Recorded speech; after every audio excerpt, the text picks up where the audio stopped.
Hi guys, आज हामी खाना ब्रेकफास्टमा आज खान्छौँ हामी दलिया अनि पकौडी र चिया। अन्त दिदी पकाउँछ, कसरी पकाउँदै हेरौँ आज। हेर्नु दिदी दलिया पकाउन थाले। हजुर दिदी के पकाएको कि आज ब्रेकफास्टमा? आज मेन त दलिया छ अनि त्यहाँपछि सेकेन्डमा अब चिया, गाखिर चिया, अनि थर्डमा पकौडी बनाउँछु, प्याजको पकौडी। के पकौडी? प्याजको पकौडी। कहिले पकाएको थियस्? आज फर्स्ट टाइम? जसरी अस्ति चिकन पकौडा फर्स्ट टाइम थियो। त मिठै भएको थियो। त बहुत मिठो भएको थियो बारो। आजको आज पनि मिठो हुन्छ। हुन्छ त, लु हेरौँ त अब। यी हेर्न सक्नुहुन्छ हजुरहरू जे भयो हामीका चिकन सरी प्याजका पकौडा हेर्नु कतै मिठा भइरहेछ होला। खाएर मात्र प्र्याक्टिस पनि भन्छ।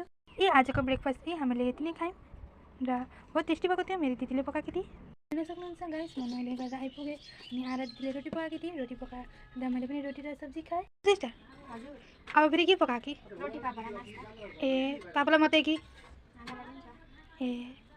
हेर्न सक्नुहुन्छ आलुको सब्जी र रोटी मैले खाएपछि मैले भिडियो एडिटिङ गरेँ। एडिटिङ गरेपछि मेरो कतिपय लुगा धुन थिएँ। ती लुगा लाएर मैले मेरी साथीकी दिदीको बिहेमा गइरहेको थिएँ। मैले पार्टीमा, हजुरहरूले अगाडिको भिडियो हेर्नुभएको छ, मलाई थाहा छ। अनि यो लुगा मैले धोएँ पखाली गरेर मैले सुकाइदिएँ। अब दिउँसो खानामा के खाने र?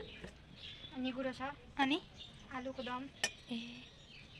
आजको दिउँसोको भातमा थियो यो ढेकिया अनि आलुको दम, एउटा रोटी अनि सब्जी। आज खायौँ यति नै। त्यसपछि मैले धन्नामुले एकैछिन म सुतेर उठिसकेर म र मेरो सिस्टरबाट बाहिर बसिरहेका छौँ। अनि बाहिरको बतर के हो भने हेर्न सक्नुहुन्छ, अलिअलि धुमिएको छ। अनि हाम्रो घरमा दुईवटा कुकुर खेल्दैछन्।